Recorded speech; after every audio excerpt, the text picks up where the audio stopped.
The bottom line is it's Biden versus Trump. You're saying it's both sides, isn't it? When you have a short election, it's not like you don't know who the leader of the party is for months and years before that. I think there's a big difference in comparing someone to Hitler.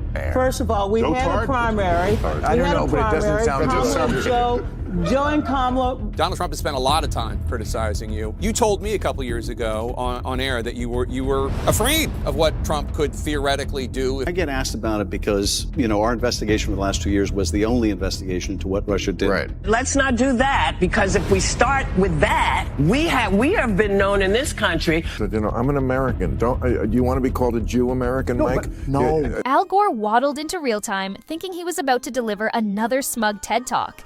But the second he compared Trump to Hitler, Maher snapped like a bear trap. Calling Trump Hitler? Maher fired back. That insults 6 million dead Jews. You don't get to trivialize genocide just because you lost to a guy who tweets like your drunk uncle at Thanksgiving. Boom! Gore's face turned paler than a Prius dashboard. The audience didn't just gasp. They howled. You could feel the oxygen leave the room. Maher didn't just dismantle Gore, he bulldozed the entire holier-than-thou leftist playbook in under 30 seconds. 1 second, Gore was riding his moral high horse.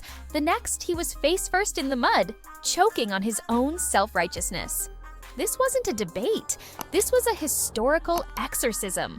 Maher reminded the world, Trump may be a circus act, but calling him a Nazi makes you the clown. Gore walked in swinging sanctimony and walked out looking like he'd been hit with a truth bomb the size of a carbon tax. And I said that in the speech that you're referring to. That's a unique form of evil that should not ever be compared to anything. But we are not living up to our responsibility to our Constitution if we don't remain alert to warning signs that we know from history. The first steps on that road are ones that we should see as warning signs. I guarantee that the side of the country that voted for Trump, they hear Nazi and they just go, oh, you're calling us Nazis? First of all, it's a bit of a false premise, as bad as they are. And also, it just says to them, well, you just hate us. And one thing I've learned in recent years is that the one thing that's more powerful than money is hate. Next, Kamala Harris. Democrats still whine she didn't have enough time to campaign. Maher's verdict? 107 days? Try 7. America met her and collectively said, hell no. Oof. He argued that it wasn't a matter of exposure. It was that voters did get to know her and simply didn't like what they saw. Maher ridiculed her awkward public persona, including her infamous off-putting laugh and bizarre, rambling speeches that often left even her supporters confused. According to Maher, she didn't come across as authentic, relatable, or competent. 3 essentials in any successful campaign.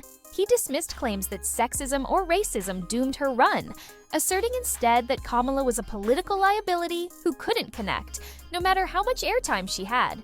In essence, Maher burned down the not enough time narrative and called out the DNC's refusal to admit the real problem, a deeply unlikable candidate who tanked her own shot. When you have a short election, it's not like you don't know who the leader of the party is for months and years before that. But you're either the person who's Googling the day before, did Biden drop out?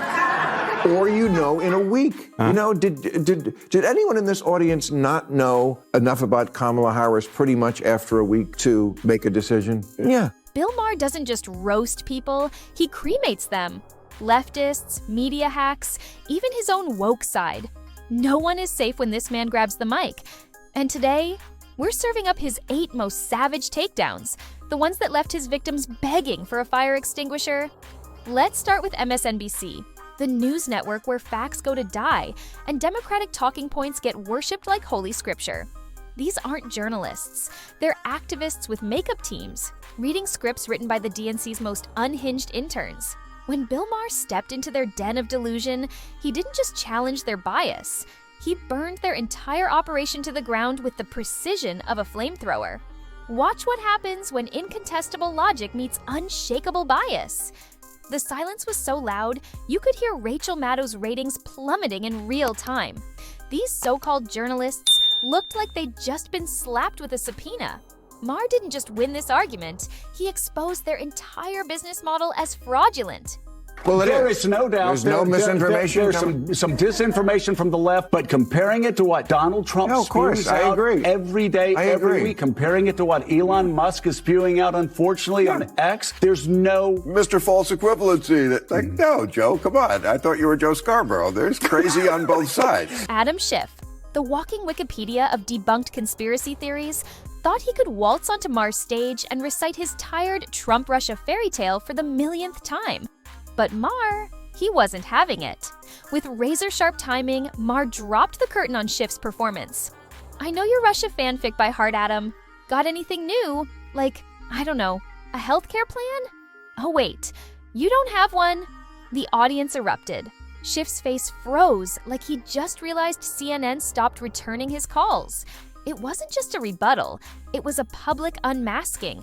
While Americans struggled with sky-high prices, Schiff spent years ghost hunting in the Kremlin. Maher didn't just call him out, he exposed the entire grift. The man who cried collusion couldn't even collude with reality. And in that moment, the smug poster boy for performative politics became the ultimate example of why voters are done with Beltway theater. I get asked about it because, you know, our investigation for the last 2 years was the only investigation into what Russia did. Right. And people ask me about it. But what I urge the candidates and what I urge our nominees to talk about is how are you going to help American people put bread on the table? How are you going to help them provide for a secure retirement in an environment which people don't stay in the same job their whole life, in a job with globalization and automation? How do people get health care? How do they keep health care when they go from job to job? How do we help young people afford college? Those are the things we need to be talking about. For example, I've seen you on TV a lot in the last couple of years. I know everything you know, or that you tell us, about the Russian situation. I don't have a clue what you think about healthcare. I've never heard it. Yeah. I don't know whether you're for Medicare for all or improve Obamacare or... Bill Mahr squared off with former DNC chair Donna Brazile on Real Time, calling her out for rewriting history around the 2016 primaries, specifically her denial that Hillary Clinton had a leg up in DNC debates. Mahr calmly recited the receipts, citing the publicly released emails and DNC debate scheduling patterns that clearly favored Clinton. He labeled her explanation as gaslighting, saying that dismissing clear evidence was not how grown-ups talk. When Brazile tried deflecting, Mahr cut through the spin, asserting, "You can't just rewrite the record. You either owned up or owned out." The audience erupted as he laid the facts bare, leaving her visibly rattled and struggling to reclaim the narrative. The whole exchange was a textbook truth bomb moment. Mahr didn't just correct the record, he burned through the DNC's flimsy cover-up with indisputable evidence. First of all, we had a primary. I don't know, but it doesn't sound Joe and Kamala did win enough delegates. 14 million people participated in it, and we should not disenfranchise those Americans. There's been so many wrong things said here by everybody. I'd like to correct some of them. She's not a dotard. Shirley Chisholm didn't get anywhere. That's to our point. No, but it takes a different kind. It lays some groundwork for others later. 107 days was more than enough time. That's a stupid excuse in my view, that it wasn't enough time. If anything, our election should be like Britain and like other countries. They don't need 100 days. She was actually doing fine after the first few months. Jake Tapper thought he was teeing up Bill Mahr for another safe, low-effort Trump roast. But Mahr wasn't biting. Instead, Mahr spun the spotlight right back on Tapper and torched CNN's obsession with drama like it was cable news arson. He slammed the network's addiction to hysteria, mocking the way they inflate every headline into a 5-alarm fire just to juice ratings. Mahr didn't hold back. He accused Tapper and his ilk of turning journalism into bad theater, where facts take a backseat to feelings and clickbait. "You don't want insight," Mahr quipped. "You want outrage." Tapper, clearly flustered, stammered through a weak defense before yanking the ripcord and awkwardly cutting to commercial. An unintentional confession that Mahr had hit a nerve. The audience knew it. Mahr didn't just shut Tapper down, he stripped CNN's entire performative facade in real time. No cue cards, no softballs, just a masterclass in calling bullshit on a network that's been mistaking melodrama for journalism since 2016. Donald Trump has spent a lot of time criticizing you. You told me a couple years ago on air that you were afraid of what Trump could theoretically do if he ever were returned to the White House. How do you feel now? Yeah, it's possible. Do I think he's going to start arresting comedians? I don't. I'm writing an election book, and one of the things I just stumbled on was a monologue you gave in October 2023, in which you warned the Democratic Party of Ruth Bader Biden. You were saying the American people think he's too old. You're worried about this. You had a great line about it doesn't matter if he's a national treasure and has done great things. If you got on an airplane and you heard that Buzz Aldrin was the pilot, you'd get off. I'm sorry for botching your very funny joke. But they didn't listen to you, but you were proven correct. Yeah, and I felt I had standing to make that case because I had for so many years been the only person I know on television who was consistently railing against ageism. On Real Time, Bill Mahr confronted Robert De Niro's relentless anti-Trump tirade by cutting straight to the chase. He asked De Niro why he, a famous actor, believed that expressing hatred was the best solution to political problems. Mahr then challenged De Niro to clarify whether speaking out, or actually doing something tangible, was more meaningful. The tension flared when De Niro refused to back down, and Mahr countered by pointing out that bombastic rhetoric from celebrities rings hollow without real-world impact. The exchange ended with De Niro storming off, his face betraying more dramatic emotion than most of his recent performances.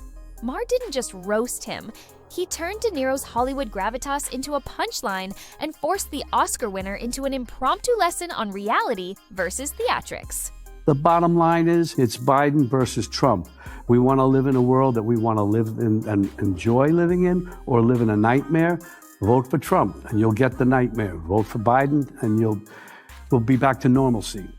So why is Trump winning? I mean, the New York Times poll this week came out, and maybe this will change it with the State of the Union address, but Trump was beating him rather soundly. It was quite a warning light, 48-43, also winning way more among women than he had before, winning outright Latinos. What do you attribute that to? I don't know. I just don't want to feel the way I did, and many of us don't. Bill Mahr slammed Whoopi Goldberg after she compared being black in America to being a woman in Iran, saying, "We used to just keep hanging black people."